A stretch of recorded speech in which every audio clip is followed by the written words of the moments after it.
pessoal, tudo bem com vocês? Eu espero que sim. Eu sou a professora Sara e no vídeo de hoje a gente vai falar sobre o Peter Paul Rubens.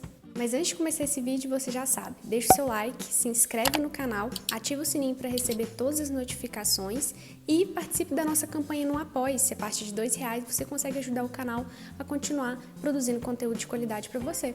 Peter Paul Rubens, ou somente Rubens, ele nasceu em 1577 em Siegen. Conta-se que seu pai era um advogado, tinha muito prestígio e desde novo ele já teve contato com várias línguas, como o latim, italiano, francês, flamengo e até um pouco do espanhol.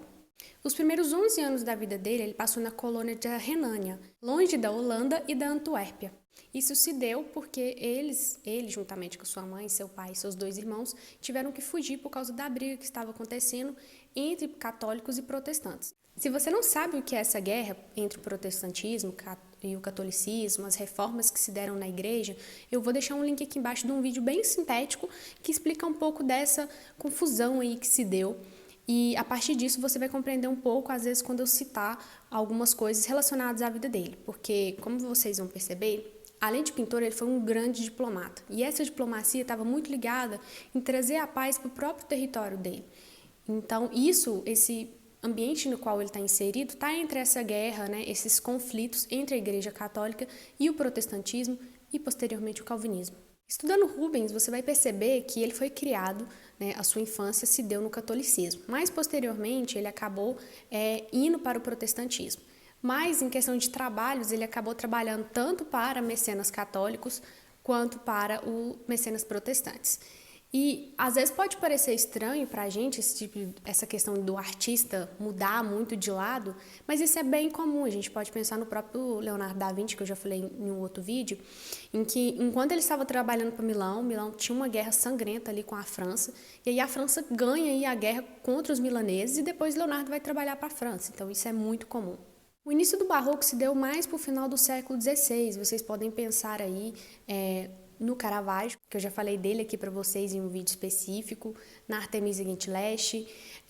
E o Rubens, ele fazia parte desse movimento barroco, chegou até a passar um longo período na Itália, e nesse momento que ele estava na Itália, ele chegou a estudar a Capela Sistina de Michelangelo, estudou bastante Rafael, principalmente na questão das cores, estudou Leonardo da Vinci, se espelhou muito no Caravaggio. Vocês vão ver algumas obras dele aqui que tem muita influência, principalmente na questão das cores, o fundo escuro, usar a luz como forma de refletir, né, os corpos, dar mais atenção para qual parte do corpo, né, ele quer refletir.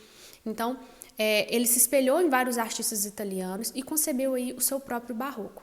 Em relação a essa divisão que estava acontecendo na Europa entre católicos e entre protestantes, como eu falei, o Rubens estava no meio dessa intriga, ele estava vivendo isso intensamente, porque ele fazia parte dessa divisão, de certa forma, porque, como eu falei, ele se tornaria um grande diplomata. Em relação a isso, até o historiador da arte, Ernest Gombrich, fala um pouco dessa mudança e como o Rubens estava inserido nisso. Eu vou ler para vocês a citação. Gombrich afirma: a divisão da Europa num campo católico e outro protestante afetou até a arte de pequenos países como a Holanda. A região meridional dos Países Baixos, que hoje se chama Bélgica, permaneceu católica. E vimos como Rubens, em Antuérpia, recebeu inúmeras encomendas das igrejas, príncipes e reis, para pintar grandes telas que glorificassem os seus poderios. Gente, eu já comentei um pouco sobre isso, mas só para reforçar, o barroco ele adquire características próprias dependendo da região que ele está da Europa. Então, na Itália, ele surge a partir das mãos de alguns artistas e pintores, como eu já falei, o Caravaggio, o Tintoretto, Andrea Pozzo. Eles introduziram aí nos seus quadros a luz como se vê, que eu já falei disso no vídeo do Caravaggio. E se a gente pensa na Espanha, por exemplo, a gente pode pensar no El Greco, no Velázquez, que eu já fiz um vídeo também sobre ele, que foram influenciados pelo barroco italiano, mas tinham um barroco diferente daquele do italiano, que era o barroco próprio deles mesmos.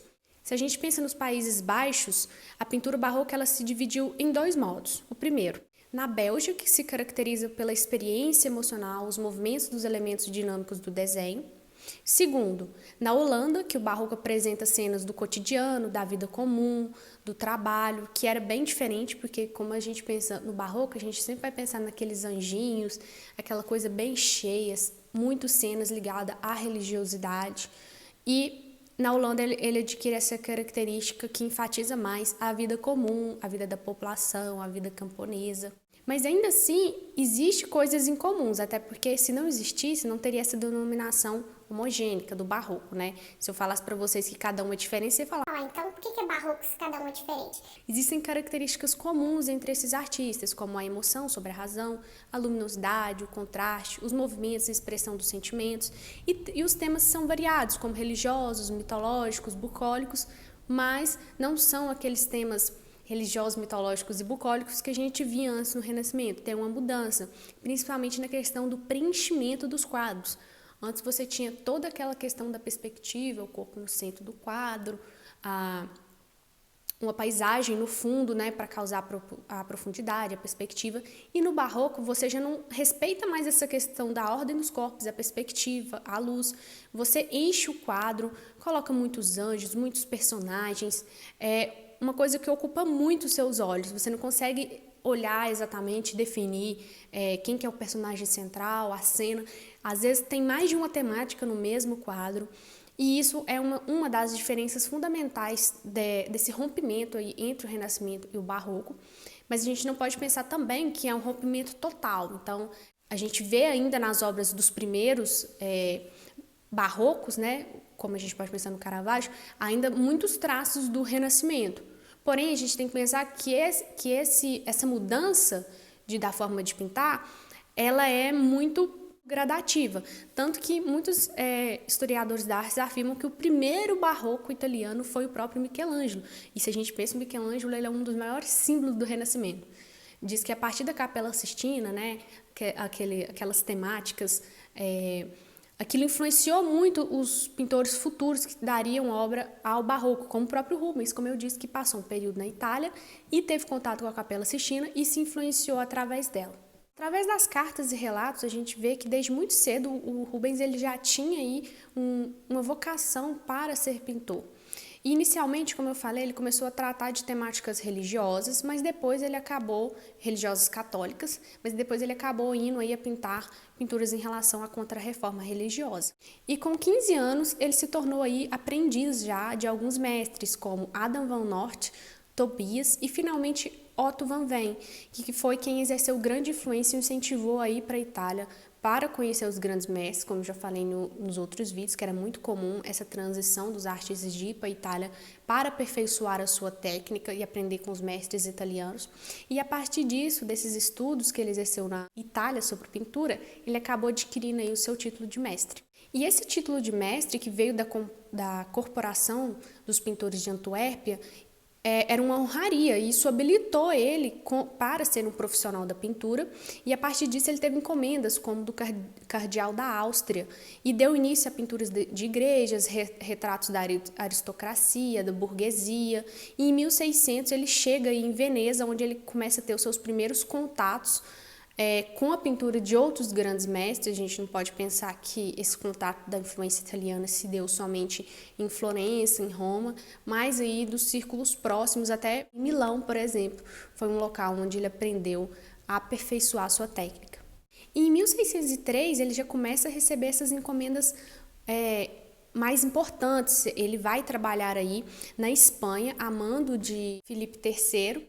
E nesse período que ele está trabalhando lá, ele passou a viver nessa corte, né? Esse ambiente favoreceu o desenvolvimento da sua arte e ele iniciou uma série de grandes encomendas, como por exemplo essa que vocês estão vendo do primeiro-ministro Duque de Lerma, que foi um quadro muito famoso que ele está retratando aí, reproduzindo uma figura equestre, né? Sempre que vocês verem essa coisa de figura equestre, está muito relacionada ao fato dele estar em cima de um cavalo. Até o próprio Leonardo chegou a produzir tentou produzir um monumento equestre em homenagem ao pai de Ludovico Sforza, como eu já falei no meu outro vídeo sobre Leonardo. Posteriormente, Rubens adquire tanto prestígio que ele acaba assumindo cargo na corte junto aos governantes espanhóis dos Países Baixos, e ele se torna até amigo íntimo, alguns afirmam dizer, da arquiduquesa Isabel, filha de Filipe II, na Espanha, que era a única regente dos Países Baixos e mecenas dos artistas. E nessa ocasião é quando ele se casa com Isabel de Brandt, que, como alguns biógrafos falam, foi o grande amor da sua vida. Foi a sua primeira esposa. Ela chegou a falecer bem cedo e depois ele chegou a se casar de novo. E esse casamento foi muito proveitoso para ele. Ela era filha de Janeiro Brandt, que era um alto funcionário do município de Antuérpia. Então, isso acabou dando mais prestígio para ele, porque os casamentos naquela época eram contratos sociais. Então, se você queria subir de posição, uma ótima forma era você casar com alguém com uma posição maior do que a sua. Isso ajudou na questão de diplomacia, melhorou muito a sua vida, e como vocês vão vendo, no final da sua vida ele já estava aí como um dos pintores, talvez um dos pintores mais bem-sucedidos de todos os tempos, tendo aí grandes propriedades. Em 1622, em Paris, ele já estava executando o Palácio de Luxemburgo, duas grandes galerias, pinturas decorativas, as quais seriam consideradas obras espetaculares, igual eu falei para vocês. No momento, ele estava ali com os espanhóis, depois ele estava em Paris. Por mais que ele estivesse ali, de alguma forma, trabalhando no seu ofício principal, que era o do pintor, ele estava trabalhando aí como diplomata. Nesse período que ele estava em Paris, ele desenhou uma série de tapeçarias sobre a história de Constantino o Grande para o rei Luís XIII da França, e essas atividades internacionais no período aí de 1628 e 1630 eram muito intensas. Alguns autores até apontam como um dos principais articuladores da paz entre a Inglaterra e a Espanha dentro desse trabalho de diplomata. Ele recebeu o grau de mestre honorário de cavaleiros dos artistas diplomatas da Universidade de Cambridge. Em 1623, a sua primeira esposa, que eu já falei, Isabella Brant, vem a falecer. Só que em 1630 ele já se casa novamente com Helena Forment, que tinha 16 anos, enquanto ele tinha 53. E esses últimos 10 anos da sua vida, entre 1630 e 1640, que é quando ele vem a falecer, ele comprou uma propriedade rural situada no sul da Antuérpia, que vocês estão vendo aí, onde profissionalmente ele projeta e executa muito ciclo da mitologia, da paisagem, e ao pouco ele é obrigado a deixar essa pintura acometida pela artrite. Ele encerra a vida dele aí bem doente. E ele falece então em 1640, rico, bem-sucedido, e deixando um importante legado aí para o mundo das artes, em especial da arte barroca. Esse sucesso que o Rubens fez não foi um sucesso que se deu só financeiramente, dentro desses círculos da aristocracia, se deu aos pintores. Ele acabou sendo uma grande referência entre o século XVI e XVII, de um grande pintor barroco e influenciador. E ele tinha tanta consciência dessa questão, desse legado que ele estava deixando para a arte barroca, até porque ele produziu inúmeros quadros. Alguns autores chegam a afirmar que ele foi um dos artistas que mais produziu quadros em vida. E ele tinha consciência disso, ele chegou até a dizer o seguinte: meu talento é tal que nenhuma tarefa, por maior que seja em tamanho, jamais superou a minha coragem. Em todas as suas fases, da sua carreira artística, a gente pode observar essa habilidade de expressar os conteúdos através dessa desenvoltura da sua pincelada, assim como essa liberdade que aborda essas temáticas nas suas telas. Apesar de ter tido como mestre nos gêneros retrato, composição religiosa e paisagem, foram sobretudo a sensualidade e o dinamismo das cenas mitológicas que fizeram da pintura de Rubens o símbolo da exuberância. E a gente pode observar na composição de seus quadros todos os tipos de linhas, planos, cores, matizes e luzes. E as figuras humanas, elas apresentam uma nova postura, o corpo em torção, o rosto inclinado para trás, com a boca semiaberta. Características essas que até então não eram utilizadas pelos artistas renascentistas, definindo um desenho como um movimento e dramaticidade, um novo estilo, no caso barroco. E dessa forma foi forte inspiração e influência para os artistas das gerações futuras, contribuindo definitivamente para essa nova estruturação e história do desenho. Então, gente, podemos pensar que Rubens foi muito pioneiro nessa questão, principalmente dos corpos. Como vocês podem ter visto, não tinha mais aquela idealização do corpo perfeito da mulher, muito bem definido. Ele mostrava ali as dobrinhas, marcas nos corpos, torção. Então, por exemplo, para você torcer um corpo, a gente pode pensar na grande escultura de Michelangelo, Davi. Para ele estar torcido ali, ele teve que fazer todo um estudo da proporção do corpo, se o corpo anatomicamente consegue fazer aquela torção. No caso do Rubens, nem tanto ele se preocupou com isso, ele estava ali retratando um contexto muito maior de que será que o corpo consegue torcer dessa forma? As preocupações artísticas dele era outra, e ele dava muito mais visibilidade a essas dobrinhas, a esses certos defeitos, por assim dizer, e isso era o que era característico da sua obra.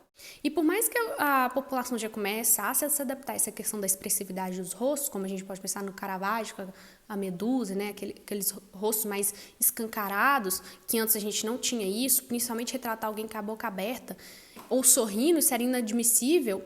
principalmente se fosse uma moça, ele já começa a trazer pessoas sorrindo, a boca um pouco mais aberta, dando realmente, aí, de certa forma, uma espécie de vida aos rostos, porque antes você tratava muito dos rostos numa coisa mais estática. Tinha emoção nos rostos das pinturas renascentistas, a gente não pode pensar que não tinha, a gente pensa que não tinha se a gente comparar ela com a pintura barroca, mas dentro do contexto, aquilo era uma expressividade máxima.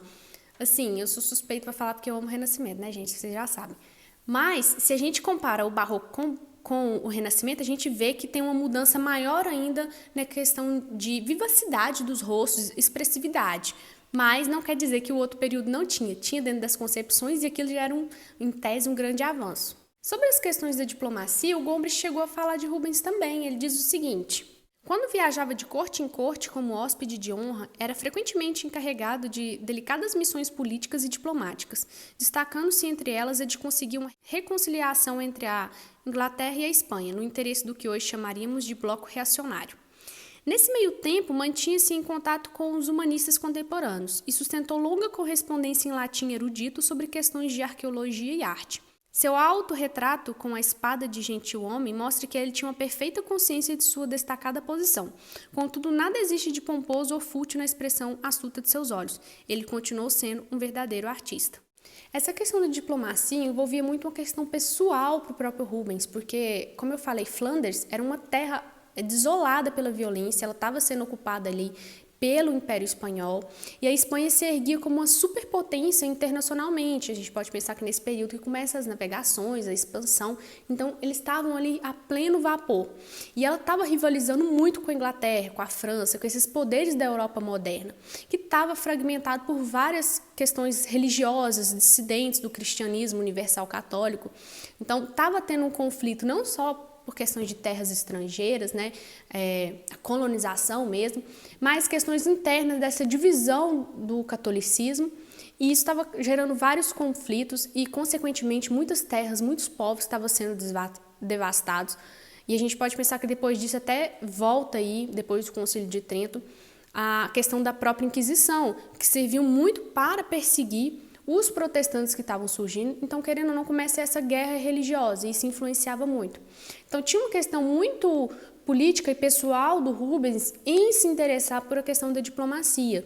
Ele nasceu aí, né, na Antuérpia já dizimada, o pintor fala disso numa questão, como eu disse, de missão pessoal, e ele tenta resolver esses conflitos que para outras pessoas se pareciam até insolúveis. E ele ficou muito conhecido na história por causa da Guerra de 80 anos. E alguns autores afirmam que durante mais de 10 anos ele viajou por essas terras com falsos pretextos, às vezes até relacionados à pintura, negociação com eruditos, para poder levar aí, de certa forma, uma espécie de diplomacia. E hoje existem estudos, eu vou deixar um para vocês aqui embaixo na descrição, de uma monografia de mestrado, em que a autora fala como foi importante a questão dessa diplomacia do Rubens. Então, gente, podemos pensar que essas elites que se organizavam meticulosamente por esses sistemas de protocolo, de estratificação social, esses interesses desses governantes, às vezes, sobrevalia pelo desprezo dessas realidades políticas. Estavam ali dentro da sua bolha, não estavam muito preocupados com o que estava acontecendo lá fora. Então, essas decisões de enorme importância eram frequentemente feitas por motivos ideológicos, de pessoa que não faz parte daquele meio social, não sabe o que está acontecendo lá fora. Então, muitas vezes essas decisões também eram tomadas em nome do orgulho nacional, ou pessoal, ou simplesmente por vaidade. E Rubens, para os estudiosos, ele entra ali como uma voz de moderação de alguém que presenciou o que estava sendo gerado por meio dessa guerra, né? Alguém que cresceu ali numa Antuérpia dizimada, e alguém que também participou da corte, que entende do luxo, que entende desses protocolos dos estadistas, dos grandes monarcas. Então ele entra ali como uma pessoa de moderação, que conhece ali os dois lados da moeda, entre aspas. Como eu disse sobre a questão de Rubens ser uma grande influência, como eu disse, ele morre em 1640. Em 1681, Roger de Piles, que é esse que está aparecendo aqui para vocês, chegou a escrever sobre Rubens e diz o seguinte: Rubens teve uma grande familiaridade com todos os aspectos de sua arte. Pintava com a mesma rapidez com que desenhava. Vê-se que os pequenos quadros, depois transformados em maiores, trazem a primeira ideia e o esboço. Não devemos, portanto, maravilhosamente com o número quase infinito de seus quadros. Digo que, não obstante as grandes encomendas que lhe foram confiadas, não há pintor que tenha produzido tantas obras quanto ele.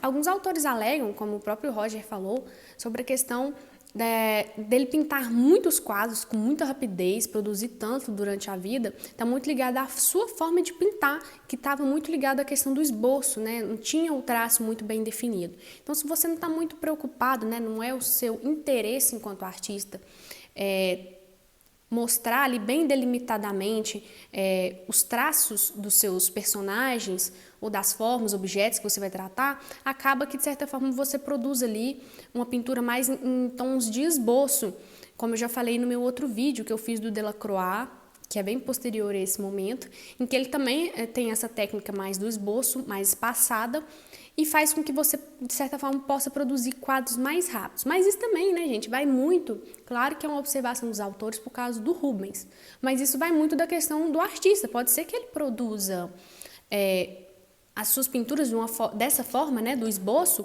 mas que não necessariamente quer dizer que ele vai produzir um grande número de quadros, depende muito dele. Né? Se ele for, por exemplo, um Leonardo da vida, pode ser que ele demore mais de 16 anos para produzir um quadro. Então, só essa questão da técnica não é 100% a única afirmação que a gente pode dizer para falar que um artista produz quadros de forma muito rápida. São outras questões envolvidas também. Gente, essa foto é da propriedade que ele adquiriu no final da sua vida. Como eu disse, ele teve muito prestígio e muita condição financeira.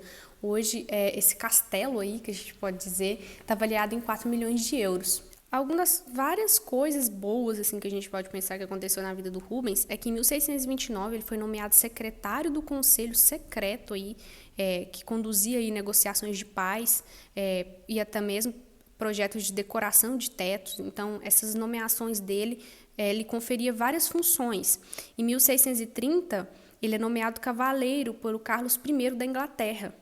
E nesse mesmo mês, ele volta aí para Antuérpia, onde ele presta o juramento solene como secretário do Conselho Secreto do Estado. E em 1631, olha para vocês verem, cada ano ele conquistava uma coisa nova. Ele é nomeado aí cavaleiro pelo rei Filipe IV, rei da Espanha. E no mesmo ano, aí, entre 26 e 30 de julho, ele segue para Dunkerque e participa de negociações com a própria rainha Maria de Médici, que foge da França e busca refúgio nos Países Baixos meridionais. Esse é um dos motivos que ele não consegue terminar as encomendas que ele tinha ido fazer com a Maria de Médici, porque ela tem que fugir. Em 1635 é quando ele adquire aí a sua grande propriedade aí nos arredores de Malines. E finalmente, em 1640, o ano da sua morte, ele torna-se membro honorário da Academia de São Lucas em Roma. E em 19 de abril do mesmo ano, ele transmite suas funções de secretário do Estado para o seu filho. E a gente tem uma pintura do Rubens aqui no Brasil, no Museu do MASP, o Arquiduque Alberto VII da Áustria. Gente, Rubens foi classificado como um artista flamengo. Vocês já devem ter ouvido essas expressões para outros artistas. Um artista flamengo é o nome que a gente dá para produções artísticas que foram feitas na região de Flandres, que na época era localizada entre a Bélgica ali e os Países Baixos, e nas regiões vizinhas, como França e Alemanha. Outros artistas flamengos que a gente pode pensar, o próprio Bosch, que eu já fiz um vídeo sobre ele aqui, o Rembrandt, que eu também já fiz, e o Jan van Eyck também, são todos artistas aí que foram considerados artistas flamengos. E a grande característica que unia, né, esses artistas flamengos era trazer cenários, muitas vezes bíblicos, para o mundo real, né?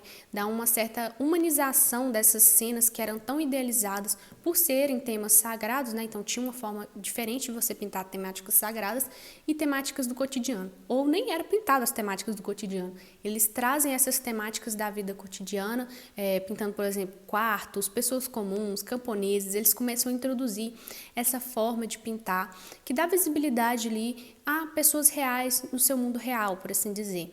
E isso é, por assim dizer, o trunfo dos flamengos e o que une, a característica que une todos eles. Eu vou deixar aqui na descrição as leituras que eu fiz para produzir o vídeo. O que mais me ajudou foram as monografias de mestrado. Mas eu também usei um livro que eu tenho aqui, que é esse aqui da Abril Coleções, sobre o Rubens.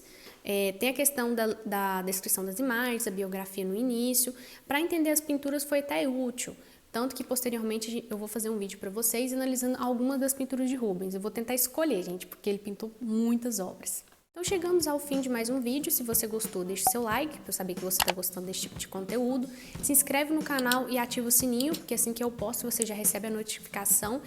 E não deixe de participar da nossa campanha no Apoie-se. A partir de apenas R$2 você ajuda a manter o canal, a gente produzindo conteúdo, se mantendo aqui no YouTube, ok? Compartilhe esse vídeo com os amigos, com a família, com pessoas que você acha que se interessam por essa temática e podem gostar do canal também, ok?